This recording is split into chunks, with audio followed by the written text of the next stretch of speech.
നമസ്കാരം. എല്ലാ ദിവസവും രാവിലെയുള്ള പ്രീ മാർക്കറ്റ് റിപ്പോർട്ടിലേക്ക് കിടക്കാം. ഇന്നലെ നമ്മുടെ മാർക്കറ്റ് പോസിറ്റീവായ രീതിയിൽ നിലകൊണ്ടു. IDFC ബാങ്ക് പോലെയുള്ള ചില സ്റ്റോക്കുകൾ 15% ഒരു ഇടിവ് രേഖപ്പെടുത്തി. കൂടാതെ വോളറ്റിലാണ് മാർക്കറ്റ്. ഇപ്പോൾ ഇന്ത്യൻ മാർക്കറ്റ് മാത്രമല്ല, ഗ്ലോബൽ മാർക്കറ്റ് ഒന്നടങ്കം വോളറ്റിലിറ്റി ഉണ്ട്. അതുമാത്രമല്ല, ഇന്നലെ കുറച്ചധികം പ്രത്യേകതകൾ ഉണ്ടായിരുന്നു. ഇത് FIS DIS ആക്ടിവിറ്റീസ് ഇന്നലെ നോക്കുമ്പോൾ FIS ഇന്നലെ കാണാം 3483 കോടി രൂപയുടെ ബൈ നടത്തിയതും DIS 1292 കോടി രൂപക്ക് അവർ സെല്ല് നടത്തി DIS. അപ്പോൾ ഈ ഒരു മാസം FIS നെറ്റ് ബയേഴ്സാണ് കാണാം. FIS നെറ്റ് പർച്ചേസ് 1472 കോടി രൂപയാണ്. അത് നമുക്ക് വളരെയധികം പോസിറ്റിവിറ്റി ഉണ്ട്. കാരണം ആദ്യം കുറേ നാൾക്ക് ശേഷമാണ് മന്ത്ലി അടിസ്ഥാനത്തിൽ FIS ഇന്ത്യൻ മാർക്കറ്റിൽ ബയേഴ്സ് ആയിരിക്കുന്നത്. ഈ മാസം തീരാൻ ഇനി കുറച്ച് ദിവസം കൂടി ഉണ്ട്. എങ്കിൽ കൂടിയും അസഫ്നോ അവർ ബയേഴ്സ് ആണല്ലോ. കൂടാതെ നമ്മുടെ മാർക്കറ്റ് ക്ലോസ് ചെയ്തതിനു ശേഷം US മാർക്കറ്റിൽ ടെക്നോളജി സ്റ്റോക്കുകൾ, AI സ്റ്റോക്കുകളിൽ വലിയ തോതിലുള്ളൊരു ഇടിവ് രേഖപ്പെടുത്തി. ഇതായിട്ട് ബന്ധപ്പെട്ട് ഇന്നലെ നമ്മളൊരു പോഡ്കാസ്റ്റ് ചെയ്തിരുന്നു. ഇന്നലെ വൈകിട്ട് അത് IT സ്റ്റോക്കുകൾ ഹോൾഡ് ചെയ്യുന്ന ആളുകളും അല്ലെങ്കിൽ IT സ്റ്റോക്കുകളിൽ എന്താണ് ഇനി എന്തൊക്കെയാണ് സംഭവിക്കാൻ സാധ്യതയുള്ളതൊക്കെ നമ്മൾ ഇന്നലത്തെ പോഡ്കാസ്റ്റിൽ ഡിസ്കസ് ചെയ്തിട്ടുണ്ട്. അപ്പോൾ അത് കാണാൻ ശ്രമിക്കുക. ഇന്നലെ വൈകിട്ട് ചെയ്ത പോഡ്കാസ്റ്റാണ്. നേരെ നമുക്ക് ആ ഒരു ഗ്ലോബൽ മാർക്കറ്റിൻ്റെ ഒരു ഇമ്പാക്റ്റ് കണ്ടുവരാം. ഏറ്റവും താഴെ നാസ്ഡാക്ക് ഇടിഞ്ഞു, ഡോ കാണാം 800 പോയിന്റ് ഇടിഞ്ഞു. അതിന് മുകളിലുള്ള 3 യൂറോപ്യൻ മാർക്കറ്റും ഗംഭീരമായിട്ട് ഇടിഞ്ഞു.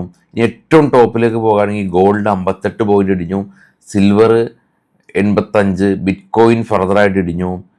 ഇനി ഇതാണ് ഇപ്പോൾ ഉള്ള ഒരവസ്ഥ.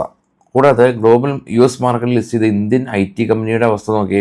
ഇൻഫോസിസ് 5%, വിപ്രോ 3% ഇടിഞ്ഞു. ഇത് US മാർക്കറ്റിലെ US സ്റ്റോക്കുകളുടെ അവസ്ഥ കാണാം. അസഞ്ചർ 6% ഇടിഞ്ഞു. Amazon, Google, Meta, Microsoft, Tesla, Netflix എല്ലാം തന്നെ ഭീകരമായ ഇടിവിലാണ്. അപ്പോൾ ഇതാണ് നമ്മളുടെ ഗ്ലോബൽ മാർക്കറ്റിൻ്റെ അവസ്ഥ. ഡോ 800 പോയിന്റും US മാർക്കറ്റിൽ ലിസ്റ്റ് ചെയ്ത IT കമ്പനീസും US മാർക്കറ്റിൽ ലിസ്റ്റ് ചെയ്ത ഇന്ത്യൻ ADR സ്റ്റോക്കുകളും ഇടിവ് രേഖപ്പെടുത്തി. ആന്ത്രോപിക്സ് എന്ന് പറയുന്ന ഒരു AI കമ്പനി അവരുടെ പുതിയ പ്ലഗിൻസ് കൊണ്ടുവന്നത് നിലവിലുള്ള ജോലി സാധ്യതകൾ കുറച്ചേക്കാമെന്നുള്ളതൊക്കെയാണ് ഇപ്പോൾ ഉള്ള ഭീതി. അപ്പോൾ അതാണ് നേരത്തെ പറഞ്ഞത്. അതായിട്ട് ബന്ധപ്പെട്ടുള്ള വ്യക്തമായിട്ടുള്ള പോഡ്കാസ്റ്റ് ചെയ്തിട്ടുണ്ട്. കാണാൻ ശ്രമിക്കുക. ഇനി നേരെ കുറച്ച് സ്റ്റോക്കുകളുടെ വാർത്തകളിലേക്ക് പോകാം. ഇത് ബൈസൽ റെക്കമെൻഡേഷനൊന്നുമല്ല. ആദ്യം ട്രാൻസ് ഇന്ത്യ റിയൽ എസ്റ്റേറ്റ് ആണ്. ഓൾക്കാർഗോ പാർക്കായിട്ട് അവർ പുതിയ ഒരു ടെർമിനൽ പ്രൊജക്റ്റ് ചെയ്യാൻ ധാരണയായി. ലുപ്പിൻ ഇവരുടെ പുതിയ പ്ലാന്റിന് യൂറോപ്യൻ കമ്മീഷൻ്റെ അംഗീകാരം ലഭിച്ചു എന്നുള്ള ന്യൂസ് ഉണ്ട്. BPCLനൊരു ഇൻകം ടാക്സ് ഡിമാൻഡ് നോട്ടീസ് കിട്ടിയിട്ടുണ്ട് 1816 കോടി രൂപയുടെ. ഭാരത് എയർടെൽ പറയുന്നത് അവർ 20,000 കോടി രൂപ non financial banking company setup ചെയ്യാനായിട്ട് കമ്പനി സ്പെൻഡ് ചെയ്യാനായിട്ട് പോവുകയാണെന്നുള്ള ന്യൂസ്. പട്ടേൽ എഞ്ചിനീയറിംഗ് കമ്പനി 133 കോടി രൂപയുടെ ഒരു ഓർഡർ കമ്പനിക്ക് ലഭിച്ചു.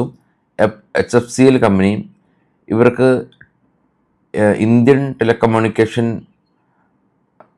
ഡിപ്പാർട്ട്മെൻറ്റിൽ നിന്ന് ഒരു ഓർഡർ ലഭിച്ചിട്ടുണ്ട്. വാരിസ് എനർജി കമ്പനി 500 മെഗാവാട്ടിൻ്റെ സോളാർ മൊഡ്യൂൾസിൻ്റെ ഒരു ഓർഡർ ലഭിച്ചു. പേസ് ഡിജിറ്റെക് കമ്പനി ഇവർക്ക് ഒരു 1587 മില്യൻ്റെ ഒരു ഓർഡർ ലഭിച്ചിട്ടുണ്ട്. ചാലറ്റ് ഹോട്ടൽ ഹോസ്പിറ്റാലിറ്റി രംഗത്തുള്ള കമ്പനിയാണ്. അവർ 36,225 സ്ക്വയർ ഫീറ്റുള്ള 330 ഹോട്ടൽ റൂമുകൾ 636 കോടി രൂപ ഇൻവെസ്റ്റ്മെൻറ്റിൽ ഹൈദരാബാദിൽ അവർ അക്യൂർ ചെയ്തു. മോർഫിൻ ലാബ് 825 കോടി രൂപ അവർ എക്സ്പാൻഡ് ചെയ്യുകയാണ് അവരുടെ പുതിയ business. MVK agro food product company പുതിയ പ്ലാന്റ് അതിന് ക്ലിയറിംഗ് കോർപ്പറേഷൻ്റെ സർട്ടിഫിക്കറ്റ് ലഭിച്ചു. സിങ്ക് പോസ്റ്റ് ഇന്ത്യ കമ്പനി ഇവർക്ക് 450 കോടി രൂപയുടെ ഒരു ഔട്ട്ഡോർ അഡ്വർടൈസ്മെൻറ്റ് ഓർഡർ ലഭിച്ചതായിട്ടാണ് ഇപ്പോൾ ഉള്ള ന്യൂസ്. അപ്പോൾ വൈകിട്ട് നമുക്ക് കാണാം. ചാനൽ എല്ലാവർക്കും ഷെയർ ചെയ്ത് കൊടുക്കാൻ മറക്കരുത്. നമ്മുടെ ഇൻസ്റ്റാ പേജിൻ്റെ ലിങ്ക് ഫസ്റ്റ് കമൻറ്റിലുണ്ട്. ഒരുപാട് ഫിനാൻഷ്യൽ കോണ്ടൻറ്റുകൾ നമ്മൾ അവിടെ ചെയ്യാറുണ്ട്. അപ്പോൾ ഇൻസ്റ്റാ പേജ് ഫോളോ ചെയ്യുക. അപ്പോൾ വൈകിട്ട് കാണാം. Thank you.